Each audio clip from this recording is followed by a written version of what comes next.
this down.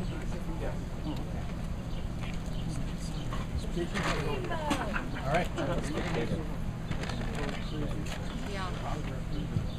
Okay, we're back. It's my pleasure to introduce our next guest, who's here on behalf of Susan. It is a man who has taken a lead really in the Second Amendment movement, or really helped not really even solidify, but reaffirm what the Second Amendment means to all of us.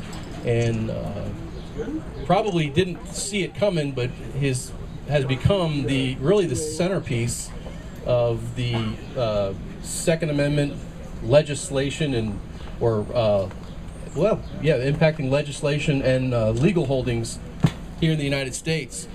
And it's and that battle, I guess, is ongoing even today after this landmark decision of Heller v. DC, which reaffirmed our rights to bear arms, defend ourselves, specifically within our home.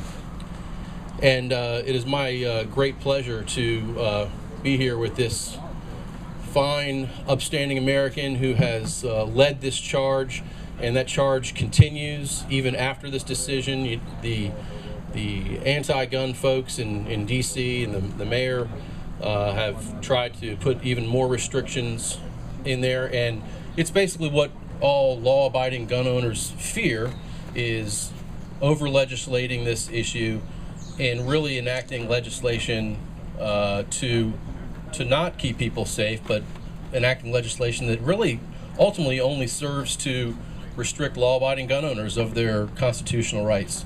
So I'm very proud to welcome to Leesburg Mr. Dick Heller. Thank you.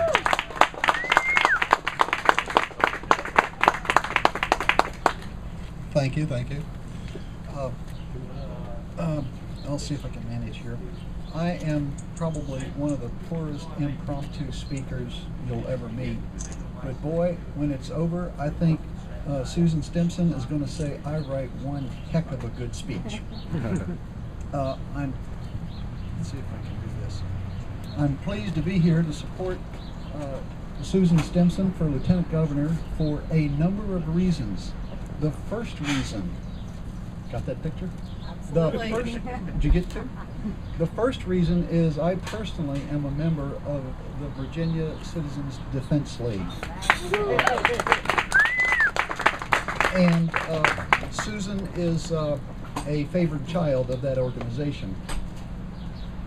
Number two, years friends of Ed Levine, the founder of Virginia Open Carry.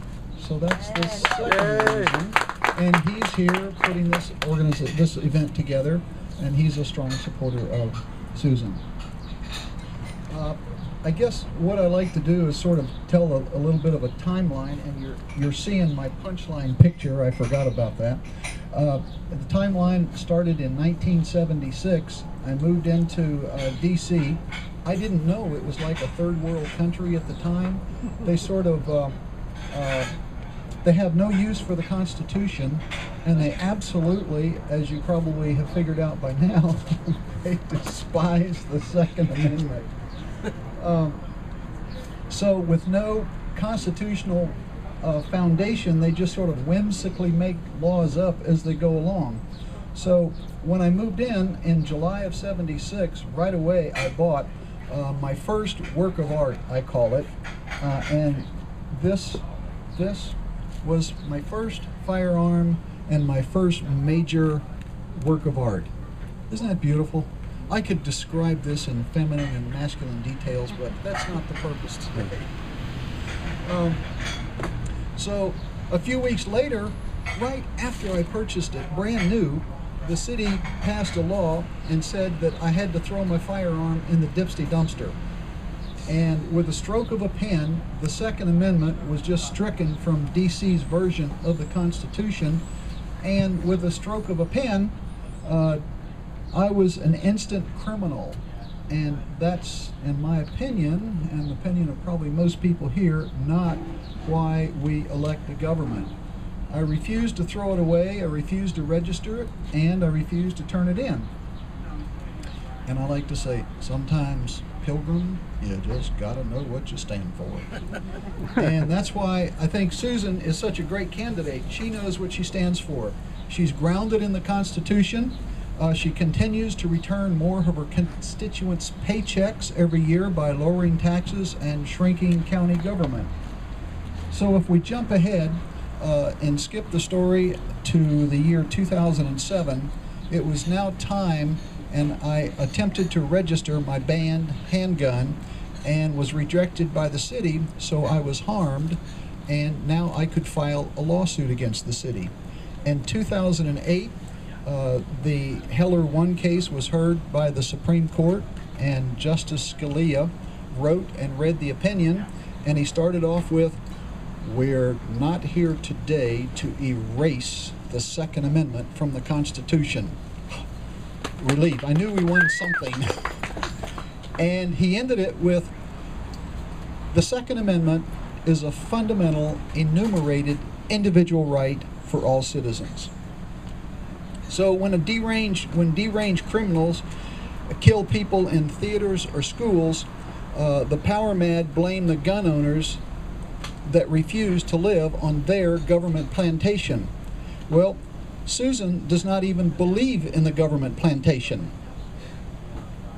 Our objective is to prevent more Aurora theaters and more Sandy Hooks from happening, not try to manipulate the tragedy into a media and a political tool.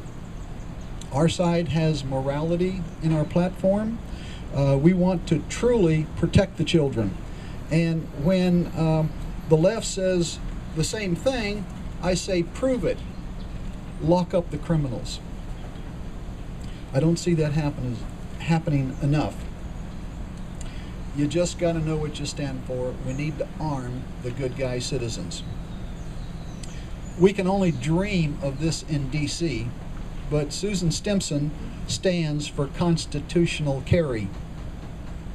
Let's make sure we devote the time and money to support the kind of government that we want. Susan is that kind of candidate. Telling the truth is what I call freedom speaking, and that's why I'm behind Susan Stimpson. Thank you.